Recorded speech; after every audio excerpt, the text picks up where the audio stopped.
What was the Rebbe's view regarding secular studies? Did it not entail some form of elementary basics for students over 9 or 11? If so, why then do institutions like Achei not teach any secular whatsoever? I can't believe that the Rebbe wanted to cripple generations of children by not giving them any foundation whatsoever in the basic secular fields. Parenthesis, especially when the Rebbe himself was highly knowledgeable in all subjects, end of parenthesis.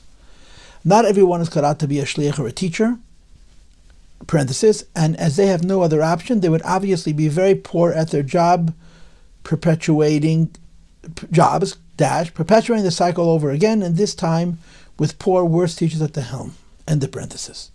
You might argue that people can make an income, but I'm not talking about moving boxes from shelf to shelf, but having a proper professional career. You may also counter that one can be an interpreter, but they are few and far between. One can start studying for a low degree when they get married, but it is so much more difficult when needing to start with the ABCs, as the basics are just not there. And lastly, as successful as the shluchim are at their jobs, it is in spite of the ignorance, parenthesis, as it is made up with enthusiasm and warmth, end of parenthesis, and definitely not because of it. There are many, many disenfranchised young men who have to resort to taking on menial jobs because of their non-existent secular education. Many have large families and insufficient income. Moreover, they are held ransom by the very institutions, parenthesis, that encourage the very ignorant in secular matters, consequently leading to poverty, etc., end of parenthesis, by needing to pay thousands of dollars in tuition when those very institutions do not give them the basics to make that sort of income. Parenthesis, they're actually discouraged to do so and are frowned upon if they were to seek any form of education that is not al taras hakodesh, end of parenthesis. Ironically, it is those that have chosen a different path or come from different paths that can afford this education and get preference to where they can send their children. The irony is not lost on anybody involved. Please give us truthful answers, truthful status on the Rebbe's real opinion on this matter, parenthesis, and how he dealt with all the issues mentioned above, end of parenthesis. As it's something that is very close to heart, and of course, needless to say, it is very painful to many. Thank you for your honesty. This is a long question with many, many, many points.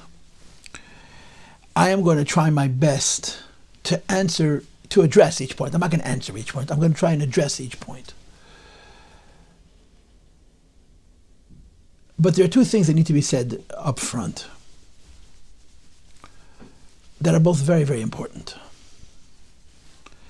The first, and probably the single most important thing that I could say, is this.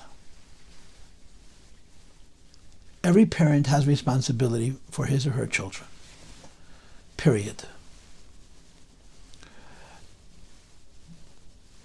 When I was growing up, there was a group of boys who learned to know the Torah, and there was a group of boys who learned to know Torah and at a certain point went to Lubavitch. And at least my understanding was, although I may have had a childish idea, because this were the parents who were concerned about limudei chol, and when the children reached the age of 9 or 11, which was the ages that the Rebbe gave, 9 or 11, not to start limudei chol before, they moved their children from Torah to Lubavitch, and they learned limudei chol. They got high school diplomas in many cases. This was a choice that parents made. And this is a choice that every parent has to make. I feel not so much from the tone of this letter, but from many people, that they feel like they're hostages. No one is being held hostage. No one is being held hostage in Lubavitch. You don't have to send the children to Lubavitcher schools. You don't have to be a Lubavitcher. If a person is a Lubavitcher, it's because they value the Rebbe and the Rebbe's values. They've bought in. They've signed. They've agreed to the principles. The Rebbe has a certain philosophy of life. You don't have to agree with the Rebbe's philosophy. You can agree with the Rebbe's philosophy and not follow it. You can agree to the Rebbe's philosophy and follow it in part. But you can't feel like you have no control over your life because of the Rebbe. It's not fair to the Rebbe. It's not fair to the Rebbe. It's not fair to you. If a person is a Lubavitcher, and his feeling as a Lubavitcher is that being a Lubavitcher puts him in a position where he feels like his life is out of control, it's just plain wrong. It's not wrong because he doesn't have to be a Lubavitcher. He's playing wrong because the Rebbe never took anybody's free will away. Let's be honest. Who's 100% Lubavitch? Who's Lubavitch exactly as the Rebbe wants? Each one of us, on some level, emphasizes the things that we think are important, and all of us need to improve. When we're raising our children, we're responsible for our children, nobody else. So I'm making two statements about this initial point. Point number one.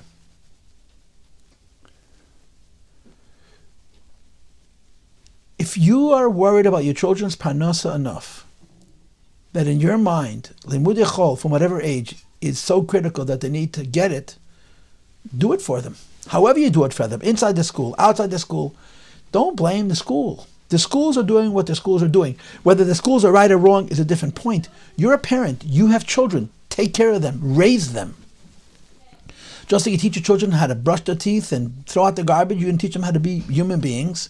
It's part of your job. If this is what you feel like you should do it. Now, am I agreeing or disagreeing? It doesn't matter what I think. The only thing that I'm saying, and this I'm going to tell you exactly how I think, is the feeling that parents have, that they have no control of the upbringing of their children, is a huge mistake.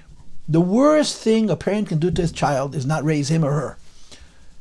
If you feel that the right way to raise your children is with a limited amount of limud chol, or whatever you feel, do it. And it's not about limud chol, it's about parenting. It's about you are responsible for your children. And you have to make decisions for your children. Now, you're a Lubavitcher. But you're a Lubavitcher with a brain.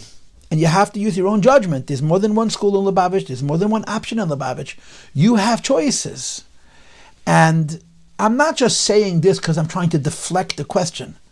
I'm saying this because I'm trying to put a perspective on this question. If you send your child to a school with no limud chol, that's your choice. It's not your prison. It isn't. It's your choice. You have choices. You have many choices. You have other schools, and you also have the option of giving them after school limud chol. You also have the option, I know this is a terrible thing to say, but it's true. You can send them outside Lubavitch.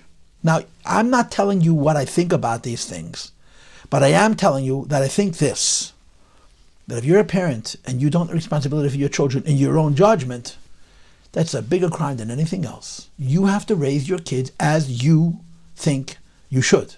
Now, you're a Lubavitcher, and you have a rebbe, and you're asking me what the rebbe holds and what the rebbe thinks, and I'm going to get to that. But first of all, if you choose to be a Lubavitcher when it comes to chinuch and raise the kids the rebbe wants, that's not the school's fault, that's not the rebbe's fault, it's your choice. And you make this choice because of its value, not because you feel like you're stuck. You make your choice because you agree with it, because it sounds right and correct to you.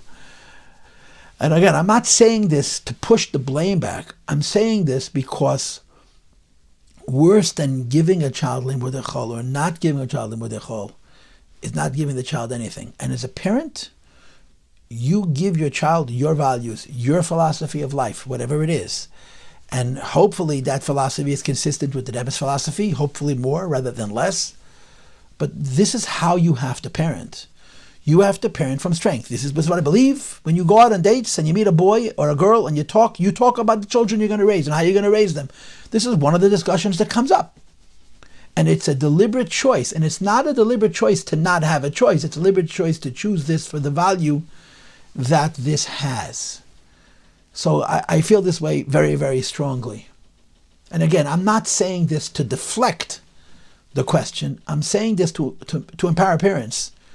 Whatever choice you make, it has to be yours. You're your children's advocate. You're your children's guardian. You're your children's primary caretaker and primary educator. Embrace that responsibility. Use your mind. Talk to people. Talk to your husband. Talk to your wife. Come up with a plan of action that you think will serve your children the best in a way that you feel like you are doing what your children need you to do for them. And go ahead and do it. Go ahead and do it. Your children will be better off in the end, whatever choices you make, even if they're not the most Hasidic choice, if you parent proactively, than if you make very Hasidic choices, but you make them from a place of resignation, of you're not in control. This is my first point. And my second point is this. There's a simple adage in the Rebbe's thinking.